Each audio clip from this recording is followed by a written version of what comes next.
The Word of God is alive and powerful, sharper than any two-edged sword, piercing even to the dividing asunder of the soul and spirit and of the joints and the marrow, and is a critic of the thoughts and intents of the heart. All Scripture is God-breathed and is profitable for doctrine, for reproof, for correction, for instruction in righteousness, that the man of God might be mature, thoroughly furnished unto all good works. Study to show thyself approved unto God, a workman that needeth not to be ashamed, rightly dividing the word of truth. 1 John 2:1, My little children, these things I write to you, so that you may not sin. And if anyone sins, we have an advocate with the Father, Jesus Christ, the righteous. Luke 19:10, The Son of Man has come to seek and to save that which was lost. Isaiah 45:2-3, I will go before you and make the crooked places straight. I will break in pieces the gates of bronze and cut the bars of iron. I will give you the treasures of darkness and hidden riches of secret places, that you may know that I, the Lord, who call you by your name, am the God of Israel. Isaiah 45:12-13, I have made the earth and created man on it. I, my hands, stretch out the heavens, and all their host I have commanded. I have raised him up in righteousness, and I will direct all his ways. He shall build my city, and let my exiles go free, not for price nor reward, says the Lord of hosts. Deuteronomy 15:10-11, You shall surely give to him, and your heart should not be grieved when you give to him, because for this thing the Lord your God will bless you in all your works and in all to which you put your hand. For the poor will never cease from the land. Therefore I command you, saying, You shall open your hand wide to your brother, to your poor and your needy in your land. Luke 6:38, Give, and it will be given to you. Good measure, pressed down, shaken together, and running over, will be put into your bosom. Before we start our Bible study, dining adlaw, sa masanandan, gikinahanglan ng atong pangandam sa atong kaugalingon nga kalag, kay gikinahanglan nga kinilimpyuhan sa dili pagkita mo padayon sa pagtuon sa pulong sa Dios. Busa agi pangandam atong gabito ng prinsipyo sa 1 John 1:9 nga nagkanayon sa in English, if we confess our sins, God is faithful and just to forgive us our sins and to cleanse us from all unrighteousness. But for you, unbeliever, use your free will. Make the most important decision in your entire life, the decision to believe in the Lord Jesus Christ as your Lord and Savior. Mao ka ng pagi nga ikaw makasulod sa protokol nga plano sa Dios, o nga ikaw makapadayon sa pagsalmot ng atong pagtuon sa pulong sa Dios. Busa magandam ta pinagi sa hilom nga pagampo.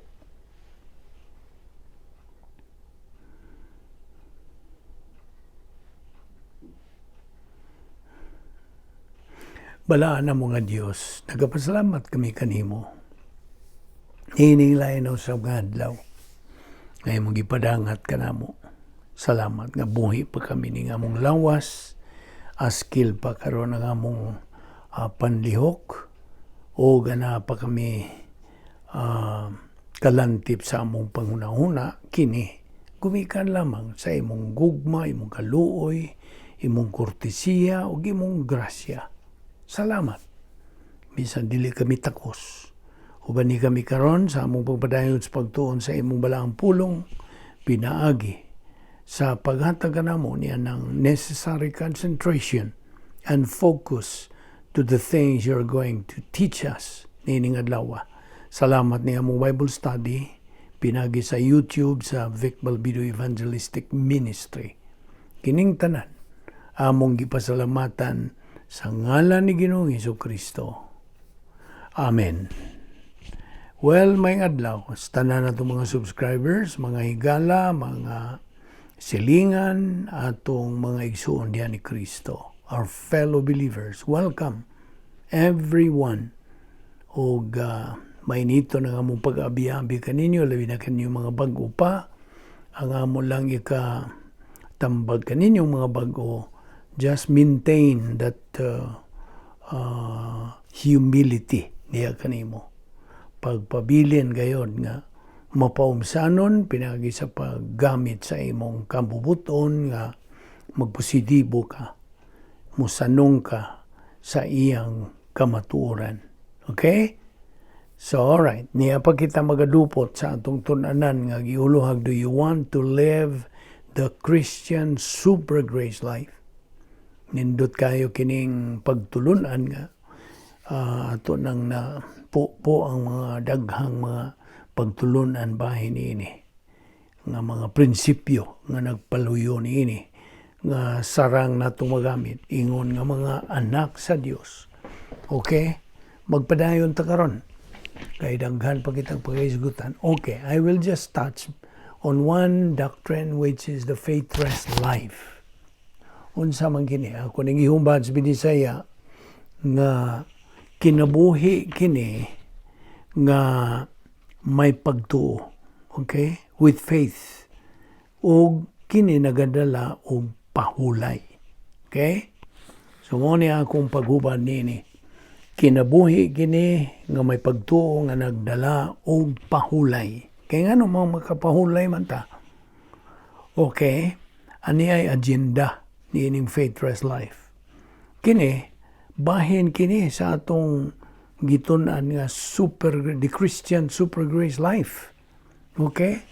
So ang agenda nga atong sundo niini mo ang imong pag-angkon sa saad sa Dios. Labihas ka daghang mga saad sa Dios.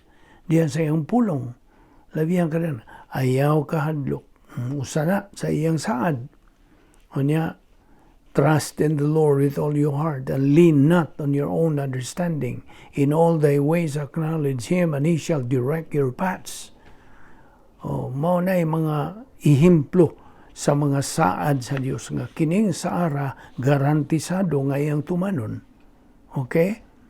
Now, mao na naguna, claim a promise.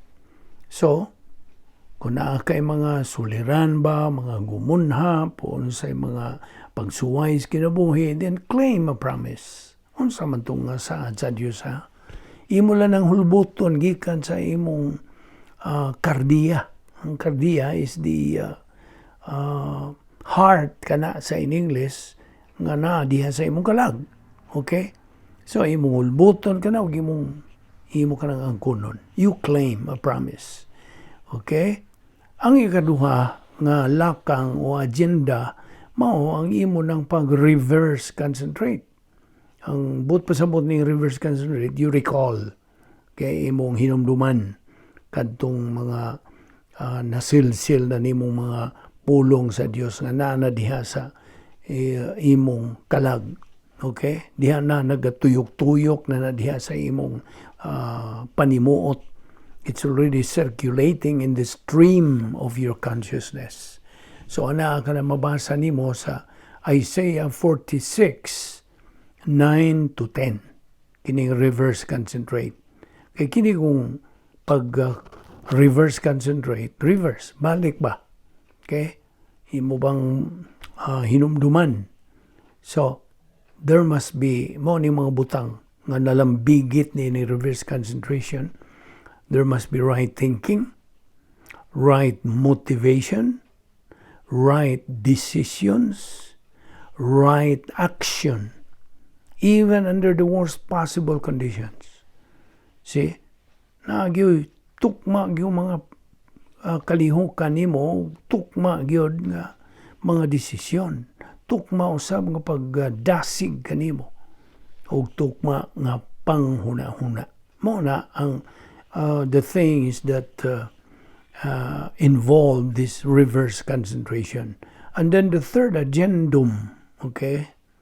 Kaya ang agendum, singular man. Panang tulo naman so agenda. Mo nang ikatulo na gyud nga agendum, mao ang imong pag-relax. You see? Relax. Tungod kay ikaw nasayod na nga ang Diyos mo na nagadumala sa imong kalag. Relax because God is in control now. Sabot. So mao na ang butpat sabot needing faith, rest, life. Nga may kalabutan kini sa Christian super grace life. Okay? So ako lang ipahinumdong kanimo kay bahin kini sa atong gihisgutan, gitunan, niining atong uluhan sa atong pagtuon. Do you want to live the Christian super grace life? So mo ni akong pasupot diha kanimo in a form of a question kay ana kay kapilian. Mahimo man og dili ka mo kanang dili ka buot nga magkinabuhi ining Kristohanon nga super grace life. Mahimo. Kaya magay ka bubuton. Moto nga ang prinsipyo, moto nga gyapon nga, moto nga it's a matter of choice. Basta, iba naman ka nga kung ikaw magpositibo, ang resulta positibo. Okay? Apan kung magnegatibo ka, ang resulta negatibo pod. You see? Nagsunod lang ta diha sa Santiago nga nag-ingon nga unsa gani imong ipugas, mao po imong anihon. Kasabot ka. So mao na. Kining mga pangutanaha may kalabutan kini sa atong Kristohanon nga pagkinabuhi. Way labot ang mga di magtotoo. Unless kanang maong di magtotoo, mag-switch siya from negative to positive. Hinay nga din siya mudawat, karon mudawat na siya. So, mao kana ang punto nga akong gidani mo. O ako kang yatag ang mga punto bahin sa kaminungdanon sa pagtuon sa pulong sa Dios. Kay kining atong ginabuhat mo ni dili katandi sa bisag unsang mabulokon, mga kulbahinam, mga kanang unsay nga na hak-hak, kanang katawaw, kalipayon ning kalibutan. Dili ni katandi kining atong ginabuhat adlaw-adlaw. You see? Kay mo kini ang atong pagpangandam sa tagsa-tagsa nato kakalag. Kay dili ta taga dinhi. Tuwa na naghuhat nato nga mga mansyon nga andam na sa Dios. Ug tuwa pay mga ganti, mga purong-purong, mga rewards, crowns, napa dugangan para sa accolade nga nagyingon nga well done, good and faithful servant. No na king talan imong madawat, atong madawat, ingon nga mga anak sa Dios. Now, tingali mo yung ning uban, nga bago pang paminaw ni atong daily Bible study mo yun sila grabe hapon mo adlaw-adlaw. What ay mahimo? Igo lang tang nagasunod sa mando sa Dios. What ay mahimo? Okay? Kay tinawhanon man ang imong idea nga grabe hapon mo. Kay nga naman, kay di man makadawat ang kalibutan ni atong ginabuhat. Labi na kung dili ka pa magtotoo, of course, alang kanimo kini atong ginabuhat, binuang. You see, nagusik-usik tas panahon, which is just the opposite. You see, gani, mando sa Dios, redeem the time because the days are unsa evil. Tautan na ning panahon nga atong ginapuyan. Naran na mo, mudawat ka ba niya ng maong kamaturan o dili? It's a matter of choice. Klaro naman kayo ang atong mga nasaksihan ng mga panghitabo nining kalibutan na. Klaro, tataw, tinaw na gyud kayo. Kini nagkahulugan na gyud, timailhan na gyud. Tinuod kato atong giingon kagahapon nga we are in the last days. Kining last days ang gipasabot gyud ni Pablo mao nga kining atong panahon sa simbahan. Okay? Wow, of course. Di lang una kita mo tukbil yan, naganahuman na rabatag hisgot niya na. Basig mo ingon na sa itong ubang ipuan na mo ka na inyong hisgutan. Okay. Padayon kita. Kagahapon naghisgot rabat kita mahituon ni demon possession. Numdum ka? Itong baliko kamay ni kay basig nakalimot na sa nanguban. Demon possession o demon influence. Unsa man ang demon possession? Kining possession, pagpuyo sa demonyo sa lawas sa tao. Now kini, this is only true to unbelievers. Ako ni paklaro ni mugbalik ha. Ang demon possession, may tabo lang na sa mga di magtotoo. Ang mga di magtotoo ray kapuyan sa demonyo ang ilang lawas. Okay? Apan ang demon influence alang lamang sa mga magtotoo, for believers only. Now, well, of course, kitang mga magtotoo, ma-influence pa ta, madani pa ta, malingla pa ta, labi na kung wa tayo doktrina, o wa ta magpuyo diya sa dapit nga may gahom sa Dios.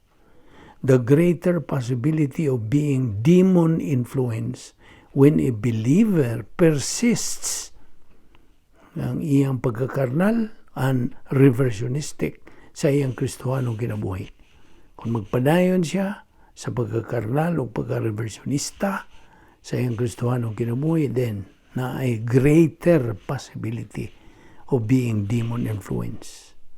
Apan, kanimo nga di magtotoo, hibaw kag unsay angay nimong buhaton aron dili ka kapuy-ag demonyo, dili katpuy-an ka na imong lawas og demonyo, mao ang imong una sa tanan imong buhaton, mao ang pagtuo nimo kang Ginoong Jesucristo. That is the first the first step in order for you to avoid being demon possessed. Hinumdumi alang kanimo pod magtotoo.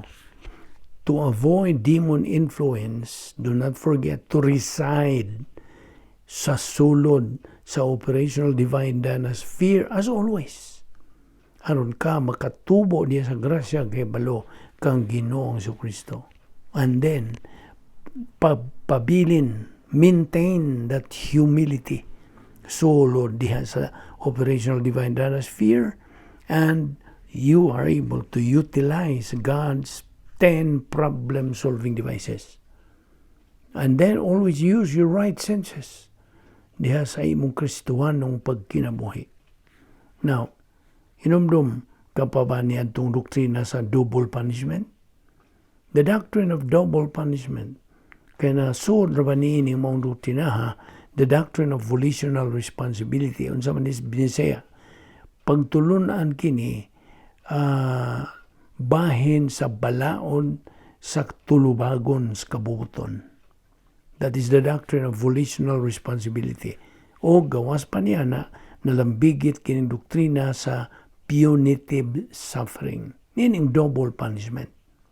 So, ako kung pangutanon na po, asa nimo makuha ang imong kalig-on o kabaskog? Asa man nimo makuha? Diha lamang sa pulong sa Dios. A believer's strength and stability is only found in the Word of God. Now, ako ka namang giingnan lagi nga usa ka magtotoo nga mo sa likway sa kamatuoran kini siya sooner or later mutuo na siya sa bakak ni Satanas. Okay? Mao yun. Mao ra gyud isang kuha niya. Now, sa diha nga kining maong magtotoo, mga tubang o mga suliran sa iyang kinabuhi, ayaw siya patutuka sa suliran, kundili sa espirituhanon nga hinagiban nga naa sa iyang kalag. Kana kon siya positibo nga magtotoo. Kaya karon kung panahon na a big majority of believers do not have any clue bahin sa espiritualong kinabuhi. Wala. Mura lagwa. Ang kinabuhi, sama rin yun sa mga di magtotoo. You see? Mga nagsubo yun palandungon unahon-naon. What God is after is our ability to face any problem or adversity o dili angay kalimtan ang paggamit sa 1 John 1:9. Unsa man mo na nag-una nga kanang paagis pagsulbad sa atong suliran. 1 John 1:9. These are steps to follow. Kini ang open secret sa Dios. Alang ka na itong mga magtotoo. Aron nga kita mahimong mga mananaog sa kinabuhi. Nagadungog ka? Buot ka ba nga mahimong mananaog? Do you want to become a winner in life? Then mo na. Don't forget. 1 John 1:9. That is the key to be filled by the Holy Spirit. Now, okay. Pangutanan na pod. Unsa may pasabot sa reversionism? Well, tubag, perpetual carnality. Mao gina. The longer a believer resides sa cosmic dynaspheres, the greater degree of demon influence. Dako yung puruhan nga siya ma-influensya sa demonyo. Kung wa siya magapuyo diha sa operational divine dynasty, hinuno atuwa siya magpuyo sa cosmic dynaspheres. Kung inomdom pa baga sa 8 stages of reversionism, ako ang giingnan, kagahapon ini, giog labas na pod, reaction destruction, frantic search for happiness, Operation Boomerang, emotional revolt of the soul, locked in negative volition, blackout of the soul, scar tissue of the soul, and reverse process reversionism. Mao ni ang 8 stages of reversionism nga we cannot afford nga masud tanini ingon nga mga magtotoo. Mao ni ang nag-una gini nga occupational hazard nato ingon nga mga Kristohanon. Kaya ang usa ka reversionista nga magtotoo ang iyang kinabuhi dili na ra bagyud mailhan gikan sa kinabuhi di magtotoo. A reversionistic believer's life cannot be distinguished from that of an unbeliever. Lisod na. Daghang mo ingog, di ko magdahong magato siya. Ba ka lang magtotoo? Mura raman itong iyang kinabuhi, dili magtotoo. Nisi mo na. Now, kay pinagi nining ilang pagpadayon, paglunang sa kasalanan nga karnal, ang mga sala that were the same are not the same. Ito akong iingon ni mo kagapon. Tungod kay, ang magtotoo, nagasakit siya sa Espiritu Santo o nagapalong sa Espiritu Santo. Sa diya nga siya, nagpabilin diya siyang pagkakarnal. Mauna may tabo sa kinabuhi sa usa ka magtotoo nga negatibo. Way gana, way pagpanumaling sa iyang Kristuhanong pagkinabuhi.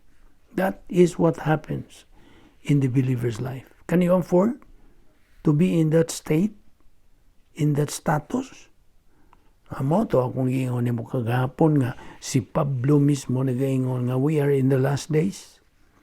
Ug wa unsay pasabot niya tong in the last days. Tubag karon niining panahon o katuigan sa simbahan. The last days means the church age. Difficult times in the last days. Kini nakahulugan nga ang magtotoo dinhis katuigan sa simbahan nga mo musalikway everything that God provides a church age believer. Mao ni difficult times in the last days. So sa diya nga ang magtotoo mo gamit sa mga grasya nga kasangkapan sa Dios sa iyang kinabuhi, kini siya will live a fine and easy life. Apan kun iyan ang isalikway, mo na. Pagsalikway, ginang mo magtotoo sa mga kasangkapan sa Diyos, kanato, ang iyang kinabuhi is difficult. Maunay, difficult time. Nagkasabot ka na. So mo na. Okay, ako po kang giinan kagahapon nga dunay tulo ka sanctification at the point of salvation. The three kinds of sanctification: positional, experiential, and ultimate. So, mo na nga, pangutan-ay mo kaugalingon, unsa na may status sa imong pagkakristuhanon karon. What is your position? We have to know niini through the lenses of Bible doctrine. So kung wala doktrina, di ka maka-alinggat, di ka kanang o ba, alinggat, you cannot discern. So, diya sa 2 Timoteo 2:26 ngadto sa Kapitulo 3, versikulo 7, ang gihulagwa ini dinhi, mga bersikulo mao ang pagka-reversionistas magtotoo ug ang iyang pagka-perpetually carnal nga kini siya nahimo bang casualty niining espirituanon o langit ng away, angelic conflict. So, ato naman nakita, we have already seen that the last days kini nakahulugan ang katuigan sa simbahan where many believers are too negative towards doctrine. Mauni ang the last days. Ninumdum kapabangan, kini nga itong katuigan, di lang kay katuigan simbahan. Katuigan po din sa apostasiya. Numdum ka sa apostasiya. Unsay pasabot? Ang mga katauhan, ang bagang duot sa katauhan, nagkalayo na sa kamaturan. Namiya na sa kamaturan. This is the age of apostasy. Ang mga katauhan karong panahon nagi tandi na kini sa panahon ni Noe. Kanunay man ni natong painomdom nimo nga unsa man tong panahon Noe. Antong panahon na mga katauhan, mga negatibo yan. Sila ra si Noe o ang iyang pamilya mo ay nagpabilin nga ang ilang lealtad, ang ilang banuganan ngadto sa kamaturan, ngadto sa Dios. Sila ra ang nahibilin. Ang tanan, negatibo. Negatibo. Walay pagpanumbaling. Walay pagtagad. Walay gugma. Walay kainit. O mauna. That is the last days nila itong panahon na. Now, timan iha, kining mga magtutuo karon. Gipahinumduman kita mga magtutuo. Nga niya kita nining panahon nga gitandi o susamar gyud sa panahon ni Noe. Nga ang mga katawhan mo yamid gyud sa kamaturan. Di lang kayamid, ilag yung baby ayon, bugal-bugalan, dauton, mao na ang atong masinati karon nga kapanahunan. Ayaw katinga. Kaya na sa gitagna naman as pulong sa Dios. Mao na sige tagtuon. Tiyaw mo na si balik ragutang Noe. Pilang tuig si Noe nga nagasangyaw sa maayong balita sa kaluwasan. Ibaw kag pilang tuig? 120 ka tuig. Na hurot hapit niyang tingog. Sama nining akong tingog karon nga murag nagka gamay. Kaya nga naman, nangapagaw na yung taon ng mga ebangelista. Nangapagaw, hasta si Noe, hapit na mapagaw, hapit na muwandag tingog. Sinangyaw niya sa mayong balita sa kaluwasan. Tumuo kamo kang Ginoong Hesus. Marang tumuo kamo sa Mesiyas, tumuo kamo kang Hesus, ug kamo maluwas. Ang mga tao sa may ilang pagtagad nini, tuo nga nuwi. Sama na siya. Lambaw na itong samot na itong pahimangnuan siya sa Dios. Gisultihan sa Dios o pagtukod o arka. Diin man tukura. Dito pag-is bungtod. Babaws bungtod. Itong nisigag mata, dinuway pa yung, Anto ko kanang tukod o arka. Saan mo na paglutaw na may tubig. Namaw na. Karong panahon na, exactly the same. Attitude of the people. Tuo mamala. Mayong balita sa kaluwasan. Tuo mamala ng mga kaluwasan. Ilang gisgutan. Wala, di na tinuod. Namaw na. Namaw na karong panahon na. Yamiran ka pa. Insultuhon ka pa. Tinuod na. 120 katuig. Sinangyaw ni Noy. Believe on the Lord Jesus Christ and you will be saved. Di lagi di mo tuo na mo na karong panahon na. The last days. So mo na nga kitang mga magtotoo gipahimangnuan ining tanan nga nagpangitabo nga di na gyud madugay. Di na madugay. Hapit na gyud, nagaung-ung na lang gyud.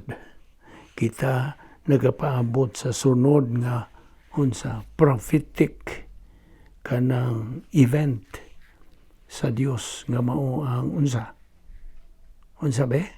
Unsa man ang musunod nga kanang panghitabo sa mga magtotoo. Rapture. Ang pagsagaw sa simbahan.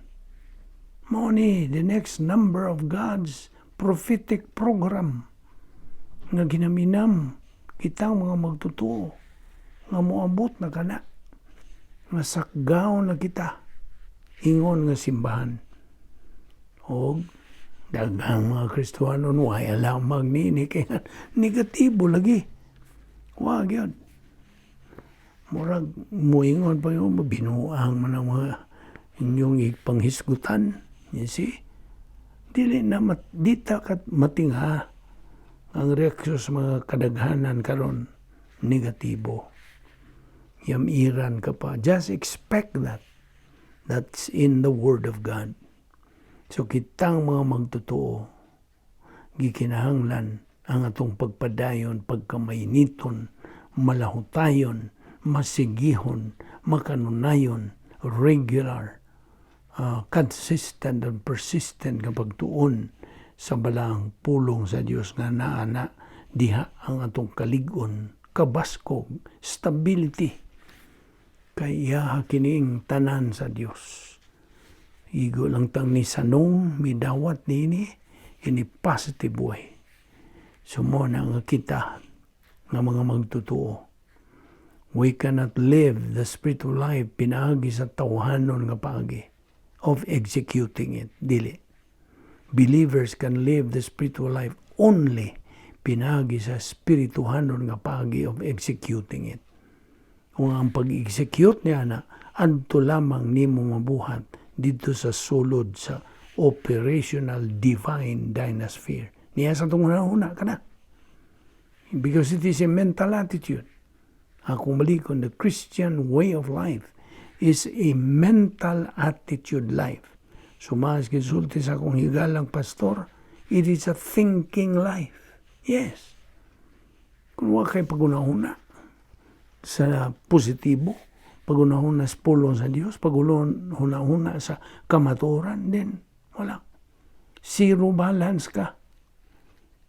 Kabhang lang ng imong pangunahuna. Dili kabang kanang sama mangguning atong hunahuna o vacuum cleaner. Atong itandi nig vacuum cleaner. Unsa may kinaiyang vacuum cleaner? Musuyop, musta? Na karon ko may suod diha na imong hunahuna, musuyop.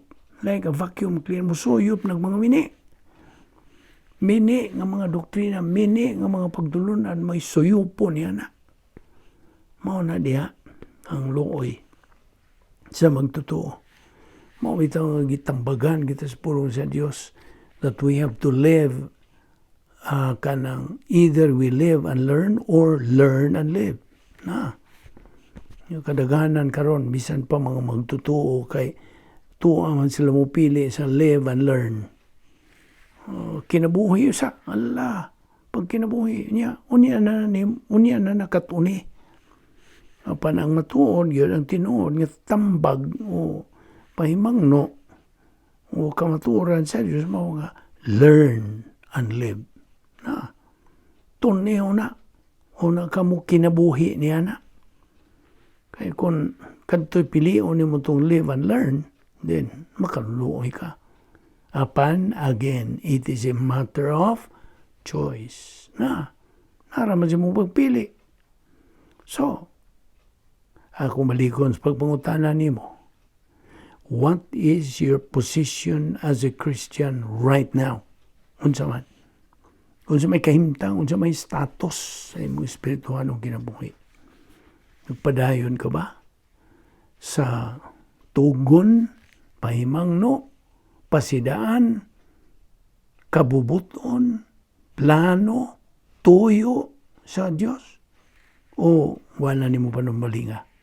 It's a matter of choice. See? Now, okay. Review na po niya. Mag-review na sa ta. Balik na sa ta sa mga sinugdanan ng mga pagtulunan. At the point of salvation, yato yung higayon, nga mihimo kas labing mayroong danong desisyon sa tibok mong kinabuhi, ang desisyon sa pagtuo kang Ginoong Kristo ng imong luwas. At that point of salvation, you were set apart to God. Okay? Naon sa may buta sa bot niya na, nagpasabot kini, paminaw, in a split second after salvation, you became a child of God. Nahimo kang unsa? Anak sa Diyos. You became a child of God. You were baptized by the Holy Spirit. Mo ni nagpangitabo nimo in a split second. Kita nga mga magtotoo gitimbrihan sa Espiritu Santo uguban pa. Kunya dito misuod tas plano sa Dios. And then you remember the three sanctifications: positional, experiential, and ultimate. Ang positional, you were entered into union with Christ. Mao na ang buot ipasabot sa eternal security. We share Christ's kingship, sonship, atong giambitan ang iyang pagkasiya nga Ginoong Jesucristo. Kita nasud, nahiusa, na dugtong ngadto kang Kristo hangtod sa wala na katapusan. Narapon na nimong mutuo ka man yan o di, matter of choice. O niya ikaduha, experiential, imo ng kasinatian sa imong pagkinabuhing Kristohanon. Dinhi ning kalibutan na. Your daily experience in your Christian way of life.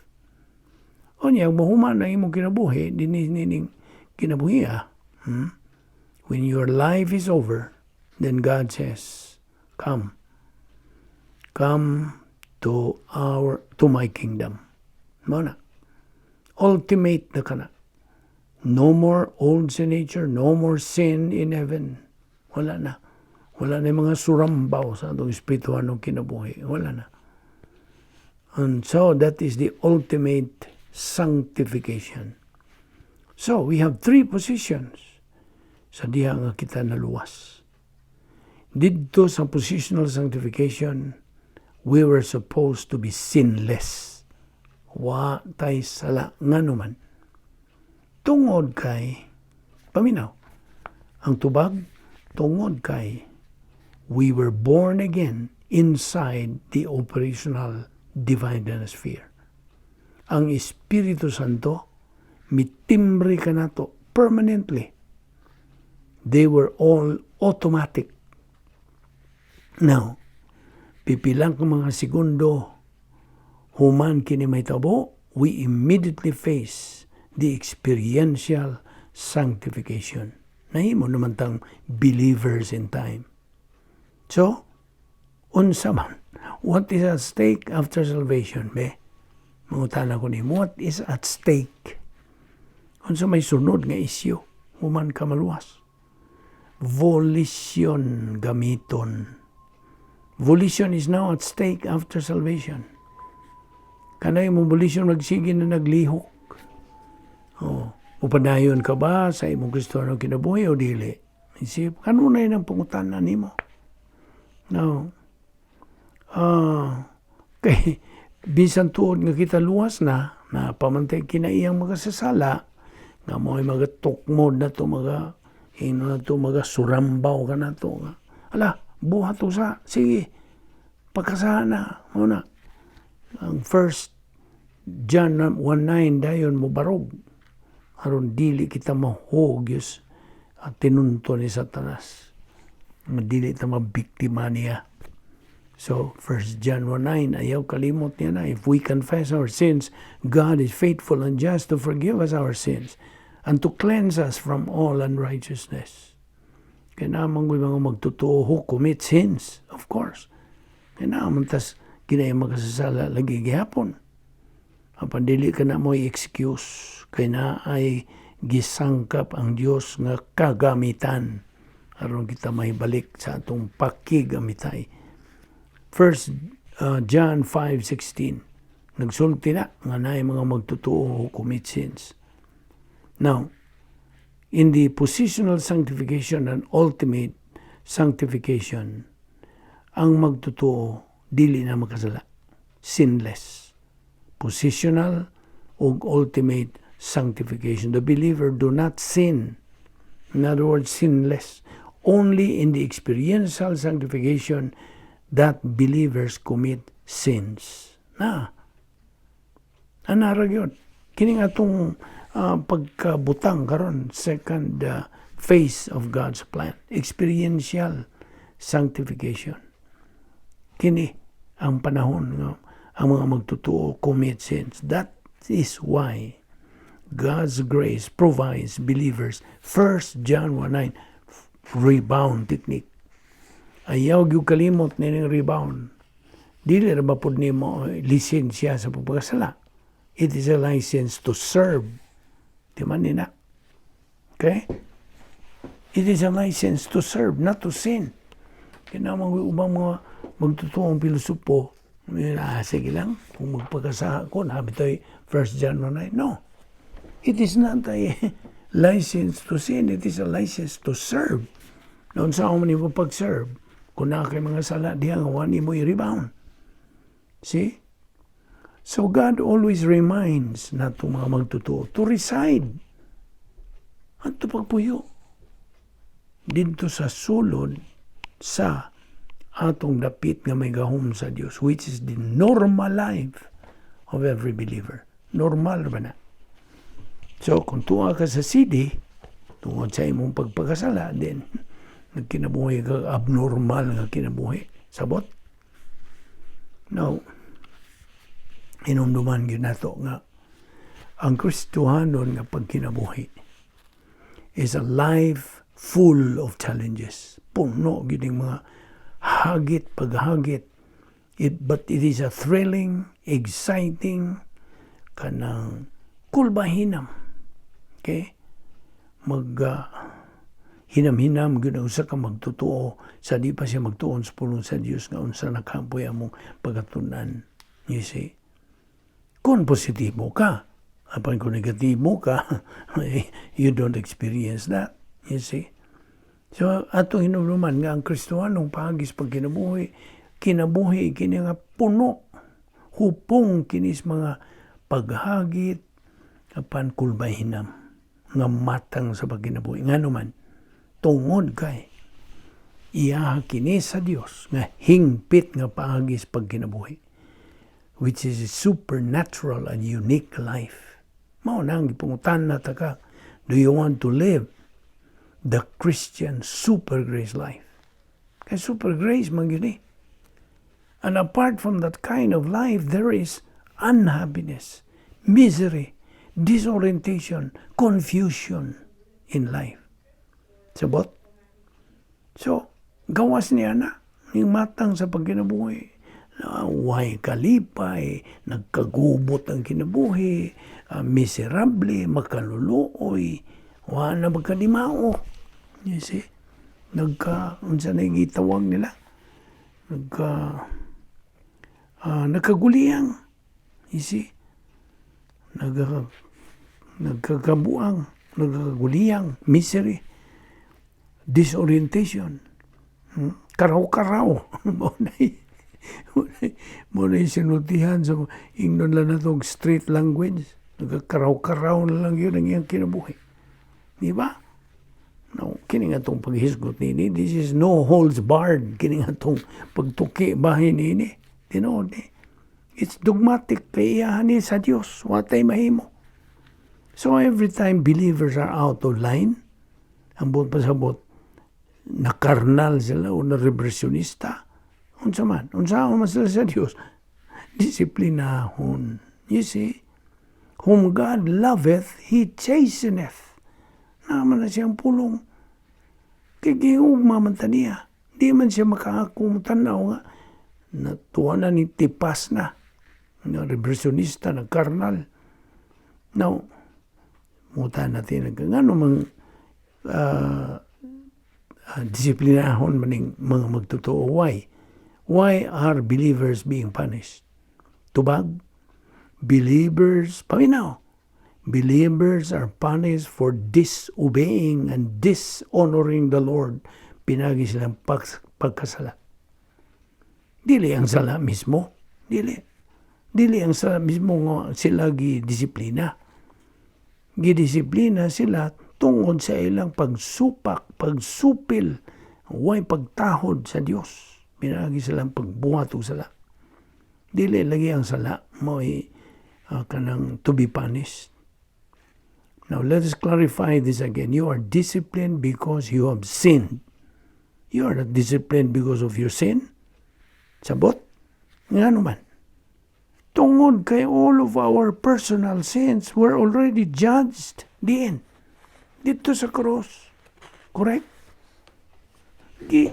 Hukman yun mismo sa Ginoong Kristo tungod sa atong mga sala. I hope you understand this line of thought, this point of doctrine.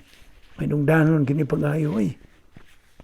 So, to be sure nga nasabtan imo kining mong punto sa doktrina, nakasabot yung kagklaro, tataw, ikaw, ingon nga magtotoo, disiplinahon ka tungod kay ikaw nakasala because you have sinned. You have committed personal sins pinagi sa imong desisyon sa imong kamubuton to what? To sin. Sabot? Akong balikon na itong punto ha. To be sure you understood this point clearly, you as a believer is punished because you have sinned. You have committed personal sins. Pinagi sa imong desisyon, gikan sa imong kamubuton sa pagpakasala, to sin. Now, you are being punished for committing those sins. Again, you are not being punished for your sins. Again, why? Ngano? Tungod kay ang tanan nimong mga sala have already been judged on the cross. Sabot? Namaw na. So therefore, we are being punished for grieving and quenching the Holy Spirit. Mao na. Kung balikon, why magtotoo ang disiplinahon tungod sa iyang mga personal mga sala, for they were all judged on the cross. I hope na sabtan mo na. Again, forgiveness of post-salvation sins. Ang pagpasaylo sa mga salang nabuhat human maluwas ang magtotoo.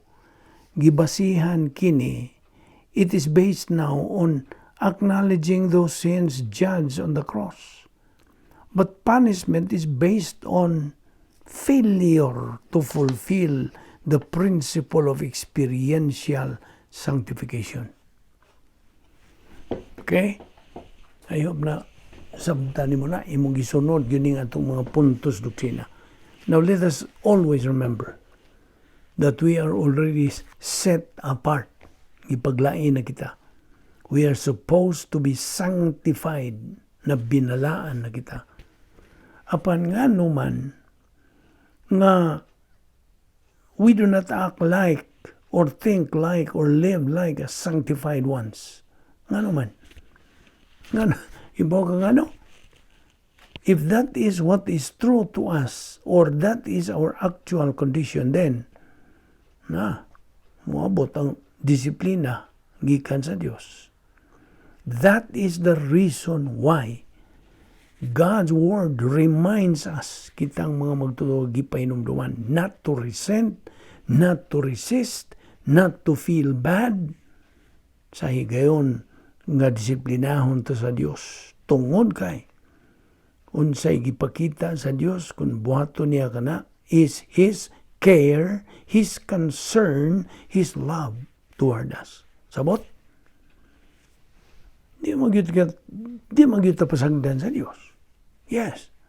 God couldn't care less. He sees to it. Paminaw. He sees to it. Iyang yung siguruhon that we always come to our senses when it comes to fulfilling His protocol plan for our life. Ang Diyos, as we know from His Word, means what He says, and He says what He means. Ako ka naman giingnan nga God is dead serious to His Word. He is dead serious to His Word. So when God punishes us because of our disobedience, let us remember this. Gikinahanglan nato ang pagdawat sa iyang disiplina with willingness on our part, with humility on our part, with gladness on our part, convinced, of course, by the fact nga ang Diyos is actually manifesting His undying love and care for us, iyang mga anak. Kita nimo? Di man kabubuton sa Diyos to hurt us, to harm us, kundili to remind us, to caution us that it is miserable to be out of His will, out of His plan. Sabtag na. Sa diha nga mahigawas kita sa iyang plano, sa iyang kabubuton, kita anagyos pagka-miserably makaluluoy kahimtang sa atong pagkinabuhi. Remember, ang plano sa Diyos is the best and the highest. Sabot? Nakadungog ka? Why makalupig sa plano sa Diyos? It is the best and the highest. In fact, God's plan is a problem identifier, a problem anticipator, a problem preventor, and a problem solver. Nakadungog ka? Dili lang kay the best and the highest ang plano sa Dios alang sa mong kinabuhi, kundi problem identifier, anticipator, preventor, og solver. God indeed is so gracious to make us realize, makahinumdum o makaamguta, giunsa taniya paghihugma, how wonderful His plan is for us. So much so that He cannot bear to see His children going out of line. Dili gid siya makaako. I hope nakuha ni mo ng mga punto nga akong gidadiha kanimo. Ato ni padayon ugma o daghan pa kayo kitang paghisgutan. Bahin ining atong topic na nag-uluhan o do you want to live the Christian super grace life? Magampo ta.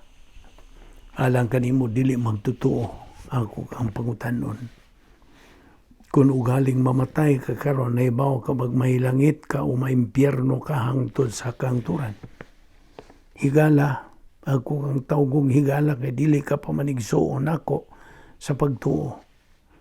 Not until imong musanong ka, mutuo ka sa tugon sa Dios, paimangno sa Dios. Tumuo ka kang Ginoong Hesus ug ikaw maluwas. Maura ka na ipahagis kaluwasan. Ang Biblia nagkanayon nga diin mao ka ng pulong sa Dios nagkanayon nga imo kanang may bawaan kon unsa, mahilangit ka ba o maimpyerno ka hangtod-hangtod. So nangutana ko ni mo higala, niining maong pangutana, tungod kay kini mo ay labing menungdanong pangutana sa tibuok mong kinabuhi. Wala nilaing menungdanon pangutana. So, pangutanon ta kanini, luwas ka ba? Are you saved? No, dili question kung sakop ka ba sa kasimbahan, kung dili luwas ka ba? Di pod question kung nagkinabuhi ka ba karon o sa katalahoron, dalay kong kinabuhi, kung dili luwas ka ba? No, ang Biblia nagsultis, ingon ini, kinahanglan maluwas kita. Kay buot sa Dios nga mga luwas kitang tanan kung muadto sa langit. Nawigala, aron ka maluwas.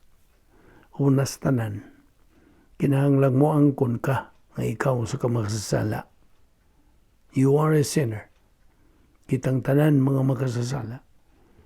Kay ang Roma 3:10 ngantos 12 na kanayon kay ang kasulatan nagingon, wala gayoy tao nga matarong.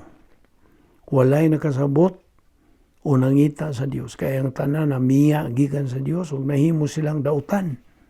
Walay bisan usang nagbuhat umayo, wala bisan usa.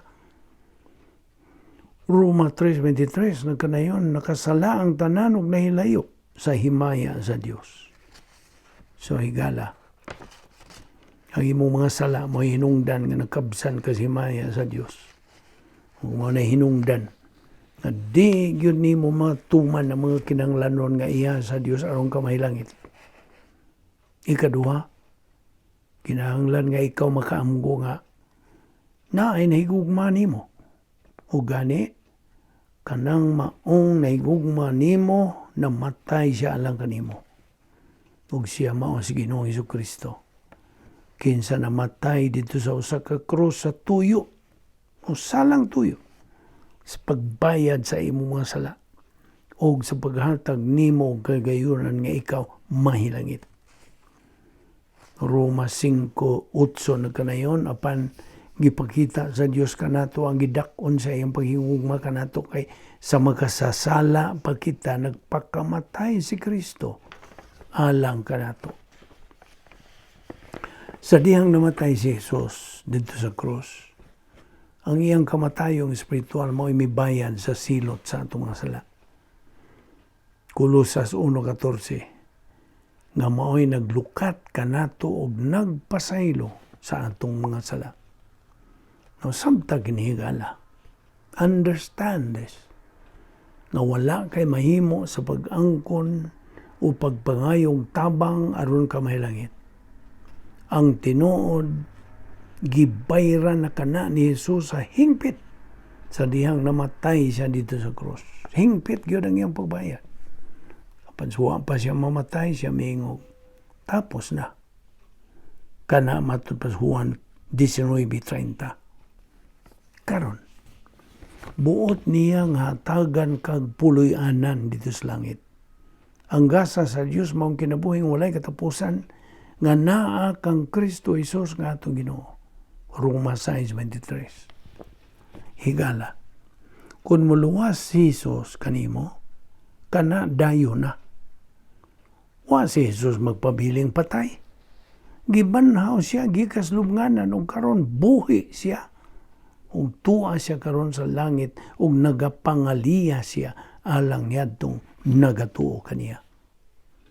1 Korinto 15:3 ug 4. Gitudlo ko kaninyo ang akong nadawat nga mahinungdanon kayo. Kini mao nga si Kristo namatay alang sa atong mga sala, sumala sa nahisulat sa kasulatan.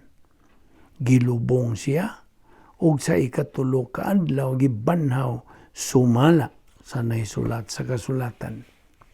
Hebreanon 7:25.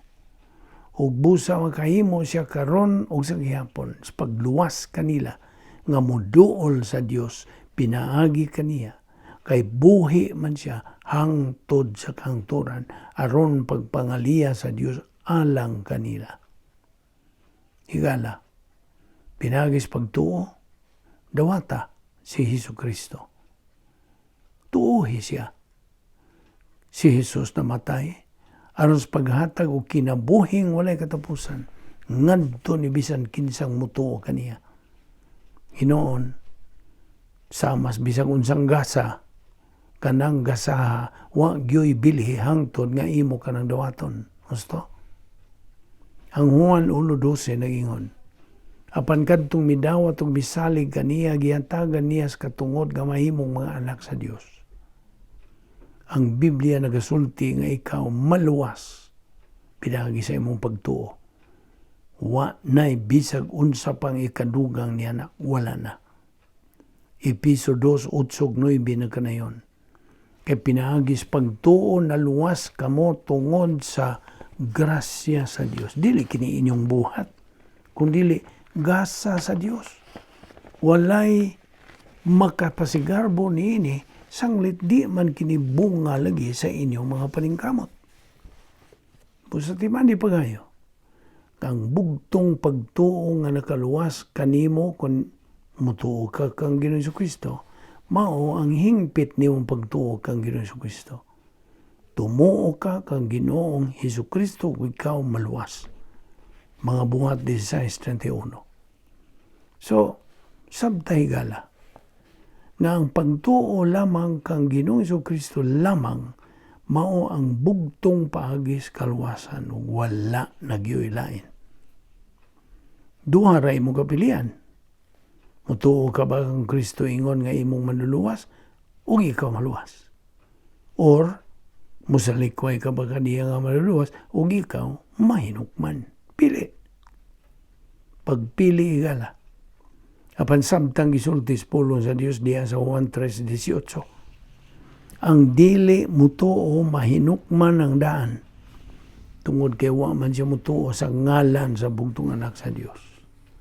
Busa akong balikon, sublion ko sa pagpainomdom kanimo higala. Tumuo ka kang Ginoong Jesucristo ug ikaw maluwas. Magampo ta.